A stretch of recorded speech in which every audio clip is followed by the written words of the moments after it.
जो भी लोग हमारे कम्युनिटी को ज्वाइन करते हैं, तो उनका सबसे पहला क्वेश्चन एक ये भी होता है कि ओसीडी का ट्रीटमेंट क्या-क्या होते हैं और किस तरह का ओसीडी ट्रीटमेंट उन्हें लेना चाहिए। जैसे कि हमने सुना है कि होम्योपैथी में भी होता है, एलोपैथी में भी होता है, आयुर्वेदा में भी होता है और मेडिटेशन से भी होता है। तो लोग इसमें काफ़ी कन्फ्यूज़ होते हैं। तो हम आपसे जानना चाहते हैं कि कैसे एक ओसीडी ट्रीटमेंट का चुनाव करें? कैसे मैं जान सकता हूँ कि मेरे लिए कौन-सा ट्रीटमेंट सही है?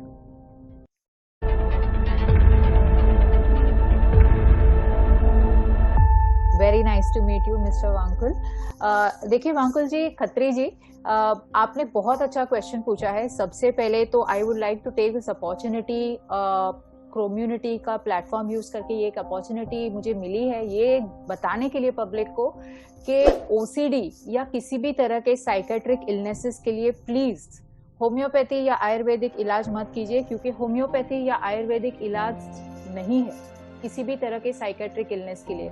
क्योंकि हमको इस तरह के मेडिसिन या इस तरह की थेरेपीज करनी है जिससे हमारे ब्रेन में जो हार्मोन्स होते हैं या ब्रेन में जो न्यूरोट्रांसमीटर्स या केमिकल्स होते हैं उसको हम मॉडिफाई कर सके। अगर कोई न्यूरोकेमिकल या न्यूरोट्रांसमीटर बॉडी में बढ़ रहा है तो उसको कम करे, कम है तो उसको बढ़ाए। तो ये सब जैसे हम लोग कह सकते हैं न्यूरो रेगुलेशन या न्यूरोट्रांसमीटर रेगुलेशन में आयुर्वेदिक काम नहीं कर सकता और होम्योपैथी भी काम नहीं कर सकता। लेकिन उसमें एक सिल्वर लाइनिंग ये है कि एलोपैथिक मेडिसिन के जो भी छोटे मोटे साइड इफेक्ट्स होते हैं, जैसे कि आगे के वेबिनार में आपको मैं बताऊंगी, तो वो साइड इफेक्ट्स को काउंटरएक्ट करने के लिए या फिर एज अ सप्लीमेंट आप आयुर्वेदिक सप्लीमेंट्स यूज डेफिनेटली कर सकते हो।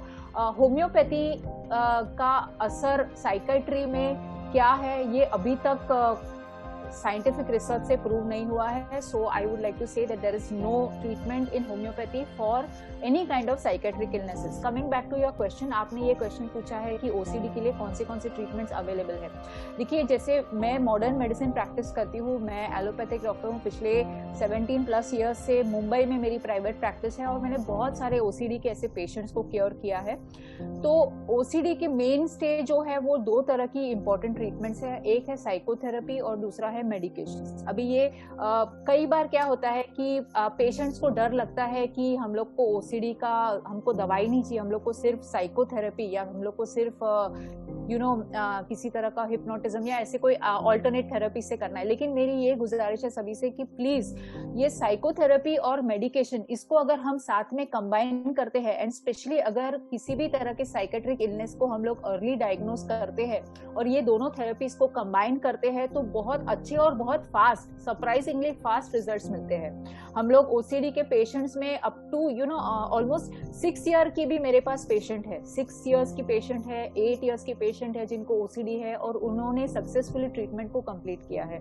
तो यस, देखिए, अगर 2 जो मैंने कहा मेजर जो ट्रीटमेंट्स है उसमें एक तो साइकोथेरेपी है जिसमें कॉग्निटिव बिहेवियर थेरेपी है। उसका बेसिक फंडा ये है कि हम लोग पेशेंट को एक कन्फाइंड या फिर एक प्रॉपरली मॉनिटर्ड या फिर एक रेगुलेटेड एनवायरनमेंट में रखते हैं और उसमें धीरे धीरे उसको एक्सपोजर करते हैं। जैसे अगर किसी को जर्म फोबिया होता है या किसी को क्लेanलीनेस का ओसीडी होता है तो हम लोग धीरे धीरे उनको थोड़ा सा एक्सपोजर देते हैं और उनको उनका जो रिस्पॉन्स है उसको हम लोग रेगुलेट करते हैं और उनको कहते हैं कि देखा आपने ये किया। अभी फॉर एकदम सिंपल मैं बताती हूँ, बहुत सारे लोगों को सोशल ओसीडी रहता है या फिर लोगों से मिलना जुलना पसंद नहीं होता, तो उनको हम लोग कहते हैं थोड़ा सा आप सोशल मिलो, एक पर्सन को मिलो, फिर धीरे धीरे हम लोग वो जो एक्सपोजर है वो इंक्रीज करते हैं और इस तरह से वो ओसीडी को कंप्लीट करते हैं। लेकिन जब भी हम लोग ये थोड़ा सा भी एक्सपोजर करते हैं तो उस वक्त जो पेशेंट के अंदर जो रिएक्शंस होते हैं या फिर बहुत ज्यादा एंजाइटी आता है, पैनिक अटैक्स आते हैं या सिवियर मूड स्विंग्स आते हैं, तो उसको काउंटरएक्ट करने के लिए मेडिकेशंस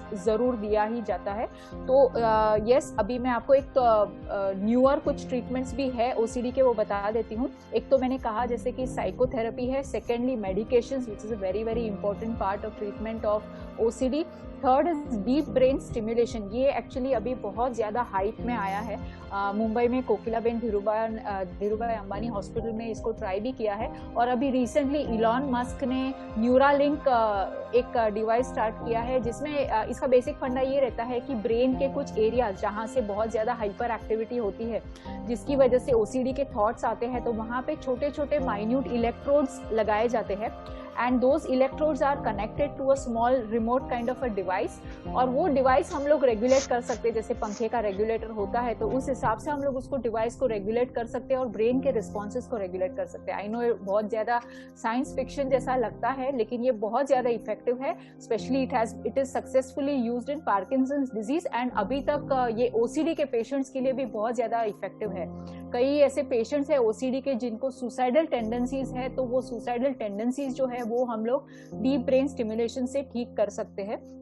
आखिरी एक ट्रीटमेंट है, एक्चुअली इंडिया में इसको इस्तेमाल नहीं करते, और वो है रिपीटेटिव ट्रांसक्रेनियल मैग्नेटिक स्टिमुलेशन। अभी इसमें ऐसा होता है कि पावरफुल मैग्नेटिक करंट या मैग्नेटिक रेज दिए जाते हैं मैग्नेट्स के द्वारा, और इसके कुछ आधे घंटे से लेके 1 घंटे का सिटिंग होता है, और एवरी डे या एवरी ऑल्टरनेट डे इसके सिटिंग्स होते हैं, और वो मैग्नेटिक वेव्स की वजह से ब्रेन को वो जो मैंने कहा न्यूरोट्रांसमीटर उसको हम लोग रेगुलेट कर सकते हैं और बहुत सारे ओसीडी के पेशेंट्स को ठीक कर सकते हैं।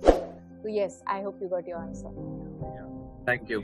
तो जो मेरा नेक्स्ट क्वेश्चन है वो ये है कि जैसे अलग अलग तरह की ओसीडीज होती हैं, किसी को रिलीजियस ओसीडी है, किसी को कंटेमिनेशन ओसीडी है, किसी को सेक्सुअल ओसीडी है, तो ये अलग अलग ओसीडीज जिनके हमने नाम दे रखे हैं, तो इनकी जो जेनेसिस होता है वो तो एक ही जगह से होता है ज्यादातर, लेकिन अब जिसको अलग ओसीडी है, मान लो किसी को सेक्सुअल ओसीडी है या किसी को रिलीजियस ओसीडी है, तो वो किस डॉक्टर के पास जाए या किस तरह के ट्रीटमेंट को वो चूज करे खुद से, अगर उसे जानना है तो? सबसे पहले तो ओसीडी के अलग अलग हमने नाम दिए हैं, जैसे हम लोग कहते हैं ना, हमारी अलग अलग जातियां है, हिंदू, मुसलमान, सिख, ईसाई, लेकिन हम लोग सब आखिर में तो एक इंसान ही है, राइट? तो इसी तरह से ऑब्सेसिव कंपल्सिव डिसऑर्डर, चाहे आप उसको सेक्सुअल ओसीडी कहो, क्लेanलीनेस ओसीडी कहो, रिलीजियस ओसीडी कहो, आखिर में तो सबको ओसीडी ही है, ऑब्सेसिव कंपल्सिव डिसऑर्डर, और उसका जो सिम्टम्स है वो भी सभी में सेम ही रहता है, सिर्फ थॉट्स जो होते हैं वो अलग अलग हो सकते हैं। उसमें ऐसा होता है कि एक ही तरह का थॉट बार बार आपके दिमाग में, जैसे हम लोग कहते हैं ना, क्या दोस्तों को कहते हैं ना कि तूने ये दिमाग में मेरे कीड़ा छोड़ दिया तो मैं रात भर सो नहीं सका। कई बार हम लोग ने भी एक्सपीरियंस किया होगा ओसीडी। हम लोग अगर कोई एक गाना सुन लेते हैं तो वो कैसे हमारे दिमाग में एक चिपक जाता है, तो वो भी एक तरह का ओसीडी है, लेकिन वो क्या ठीक हो जाता है, तो इसलिए हम लोग उसका ट्रीटमेंट नहीं करते। किसी किसी को इस तरह का ऑब्सेसिव थॉट्स कंटिन्यूअसली आते रहते हैं, जिसकी वजह से उनका रूटीन लाइफ डिस्टर्ब हो जाता है। तो इसलिए सबसे पहली बात तो यूट्यूब के वीडियोस या फिर इंटरनेट पर देखकर किसी और को ओसीडी है इसलिए ऐसा मत सोच लीजिए कि आपको भी ओसीडी है। अगर आपको ऑब्सेसिव कंपल्सिव डिसऑर्डर या बार बार दिमाग में एक ही तरह के ख्याल आते हैं या बार बार बहुत ज्यादा थॉट्स आते हैं और उसकी वजह से आपकी रूटीन लाइफ डिस्टर्ब होती है, अगर आपकी रूटीन लाइफ डिस्टर्ब नहीं होती है तो वो साइकेट्रिक इलनेस नहीं है। ओके, तो वो दिमाग, if your routine life is disturb, yes, उसके लिए आपने ट्रीटमेंट लेना चाहिए। नाउ ट्रीटमेंट लेने के लिए आपको गूगल बाबा पे नहीं जाना चाहिए। मैं हाथ जोड़ के सबको ये रिक्वेस्ट करती हूँ, प्लीज किसी भी तरह की बीमारी के लिए, चाहे वो सरदर्द की बीमारी हो या कोई भी हो, प्लीज गूगल बाबा के पास मत जाइए। अगर आपको कुछ साइड इफेक्ट हो गए, अगर आपको कुछ नुकसान हो गया तो गूगल बाबा को आप पकड़ नहीं सकोगे। आपको जाना है आपके नजदीकी डॉक्टर के पास। अभी बहुत सारे लोग डायरेक्टली साइकेट्रिस्ट के पास चले जाते हैं, नहीं, ये नहीं करना चाहिए। आपको आपके फैमिली डॉक्टर, स्पेशली ऐसे डॉक्टर्स, चलिए अगर आपको थोड़ा सा प्राइवेसी का इश्यूज है, आप फैमिली डॉक्टर के पास नहीं जा सकते, forget it, you go to any local doctor, वो भी प्रॉपर एमबीबीएस या मोर देन एमबीबीएस जो क्वालिफाइड होगा उसके पास आप जाइए, उनको कहिए, आपके सिम्टम्स जो है वो डिस्कस कीजिए। Let the doctor decide where you want to go. बहुत सारे केसेस जो ओसीडी के हैं वो एक साइकोलॉजिस्ट ट्रीट कर सकता है, not a psychiatrist. Psychologist and psychiatrist ये दोनों अलग चीज है। साइकोलॉजिस्ट जो होते हैं वो आपको सिर्फ काउंसलिंग करते हैं, साइकोथेरेपिस्ट अलग होते हैं, साइकोलॉजिस्ट अलग होते हैं, साइकेट्रिस्ट अलग होते हैं। साइकोलॉजिस्ट और साइकोथेरेपिस्ट जो होते हैं वो आपको थेरेपी देते हैं, काउंसलिंग देते हैं, आपके थॉट्स के बारे में डिस्कस करते हैं, एनालिसिस करते हैं, दवाई नहीं देते। तो इससे वो आपको ठीक करते हैं। और जो साइकाइट्रिस्ट होते हैं वो आपको मेडिसिन प्रिस्क्राइब करते हैं। तो आपको साइकाइट्रिस्ट की जरूरत है या साइकोलॉजिस्ट की जरूरत है, ये आपको डिसाइड नहीं करना चाहिए, क्योंकि अगर आपने ये डिसीजन लिया और आपका डिसीजन 99% गलत ही होगा, क्योंकि आपका सोर्स ऑफ इंफॉर्मेशन इंटरनेट है, which is a very very bad source of information. तो वहां से अगर आपको साइकेट्रिस्ट की जरूरत है, दवाई की जरूरत है, और आपने सिर्फ काउंसलिंग किया, तो आपको बहुत सीरियस प्रॉब्लम हो सकता है। और इसकी वजह से बहुत सारी सुसाइड्स भी होती है, क्योंकि कई बार ये कंडीशन डायग्नोज करने में प्रॉब्लम हो जाता है। तो the right answer is always go to your trusted doctor first. उनसे सलाह लीजिए कि मुझे इस तरह का है, तो क्या मुझे कोई साइकेट्रिक ट्रीटमेंट लेनी चाहिए या नहीं।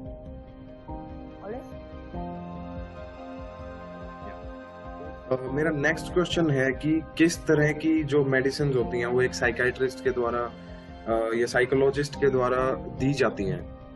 खत्री जी, साइकोलॉजिस्ट या साइकोथेरापिस्ट ये लोग डॉक्टर्स नहीं होते, ये लोग आर्ट्स के स्टूडेंट होते हैं, इसीलिए ये लोग दवाई प्रिस्क्राइब नहीं कर सकते। साइकाइट्रिस्ट जो होते हैं ये मेडिकल डॉक्टर्स होते हैं, और सिर्फ साइकाइट्रिस्ट ही आपको दवाई प्रिस्क्राइब कर सकते हैं। साइकाइट्रिस्ट में जो डिग्री होती है वो मिनिमम एमबीबीएस होनी चाहिए। एमबीबीएस के साथ साथ उनके पास कोई डिप्लोमा होना चाहिए। एट द सेम टाइम उनके पास मोर देन 10 इयर्स का साइकाइट्रिक पेशेंट्स को ट्रीट करने का एक्सपीरियंस होना चाहिए, तो ही आपको उस डॉक्टर के पास जाना चाहिए। अभी ये जो डॉक्टर्स होते हैं, जो साइकाइट्रिस्ट होते हैं, वो जनरली एसएसआरआईज प्रिस्क्राइब करते हैं। अभी एसएसआरआई का फुल फॉर्म ये है, सेरोटोनिन रीअपटेक इनहिबिटर्स। ओके, तो इसमें बेसिकली ये जो मेडिसिन है, ये जो ग्रुप ऑफ मेडिसिन है, ये एक तरह के एंटी डिप्रेसेंट्स है। अभी बहुत सारे लोग कहते हैं कि मुझे तो ओसीडी है लेकिन डॉक्टर ने मुझे डिप्रेशन की दवाई दे दी। देखिए, अभी ये जो मैं आपको मेडिसिन के नाम भी बताऊंगी, ये जो मेडिसिन है ये इसमें ओसीडी में बहुत बार ना ऑब्सेसिव थॉट्स की वजह से सिवियर मूड स्विंग्स और डिप्रेशन आता है। इसीलिए ये जो एंटी डिप्रेसेंट्स हम लोग जो यूज करते हैं, they are very very effective in complete treatment and cure of OCD. अभी उसमें कौन सी मेडिसिन जो यूज होती है वो जनरली, अभी ये जो मैं आपको मेडिसिन बताती हूँ तो ये जेनरिक नेम्स है। एंड प्लीज मैं सभी लोगों को ये रिक्वेस्ट करना चाहूंगी, किसी भी तरह का इंफॉर्मेशन मैं आपको जो भी बता रही हूँ, ये आपके सिर्फ हेल्थ इंफॉर्मेशन के लिए, आपके नॉलेज के लिए है। ये किसी भी तरह का डॉक्टर पेशेंट रिलेशनशिप नहीं है। और ये जो भी मैं आपको मेडिसिन बता रही हूँ, ये सिर्फ आपके नॉलेज के लिए है, सेल्फ प्रिस्क्रिप्शन के लिए नहीं है। प्लीज आप दवाई के नाम सुनकर खुद खरीद के मत यूज कीजिए। किसी भी तरह की दवाई यूज करने से पहले प्रिस्क्रिप्शन होना बहुत बहुत बहुत ज्यादा जरूरी है। तो जो जनरली दवाई मोस्ट कॉमनली और मोस्ट इफेक्टिव मेडिसिन जो हम लोग यूज करते हैं, around 4 to 5 types of medicine are there. First is clomipramine, second is fluoxetine use किया जाता है इंडिया में बहुत फ्रीक्वेंटली।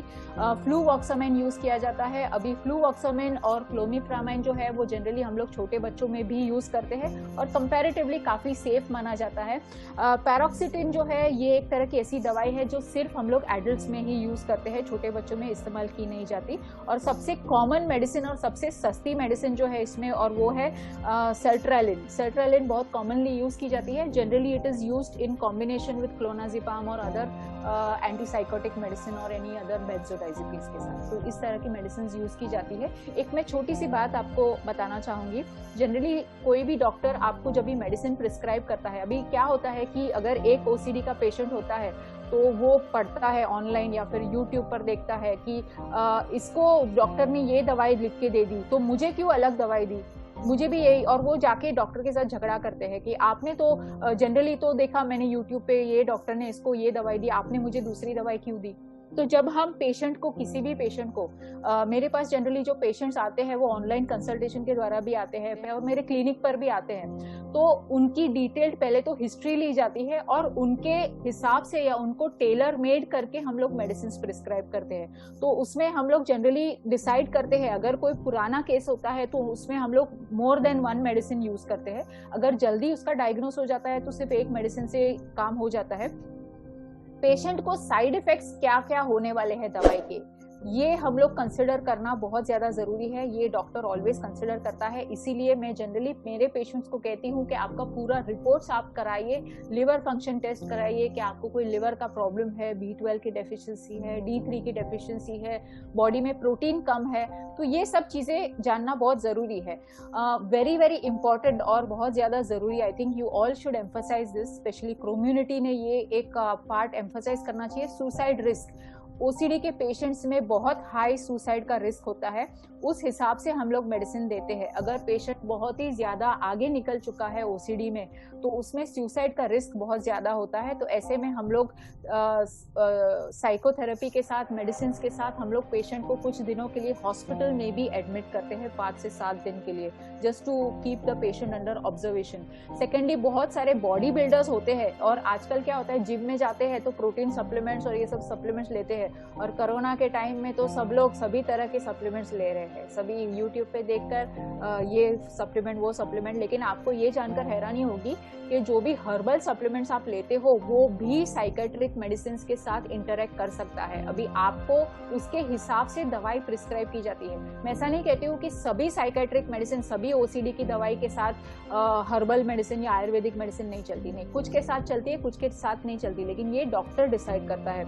और last but not the least, बहुत सारे ओसीडी के ऐसे पेशेंट्स होते हैं जो खुद दवाई लेते हैं, फिर डर कर अचानक से बंद कर देते हैं। और अचानक से जब कोई आप दवाई बंद कर देते हो, स्पेशली ओसीडी की मेडिसिन, तो बहुत सारे विड्रॉल इफेक्ट्स आते हैं, तो वो डर जाते हैं, फिर विड्रॉल इफेक्ट्स कम हो जाते हैं, फिर से कोई दूसरी दवाई देते हैं। तो ऐसे जो हम लोग कहते हैं ना, सीरियल ऑफेंडर जो होते हैं, उसको भी हम कंसिडर करते हैं। अगर कोई पेशेंट ने पहले से ही बहुत सारी साइकेट्रिक मेडिसिन का एक्सपेरिमेंट किया है, तो उसको हमको वो हिसाब से मेडिसिन दी जाती है। ओके, तो जो मैंने आपको 5 मेडिसिन बताई, उसके मोस्टली हम लोग वो कॉम्बिनेशन में यूज करते हैं, और मेजरली यही 5 मेडिसिन इस्तेमाल की जाती है ओसीडी के लिए।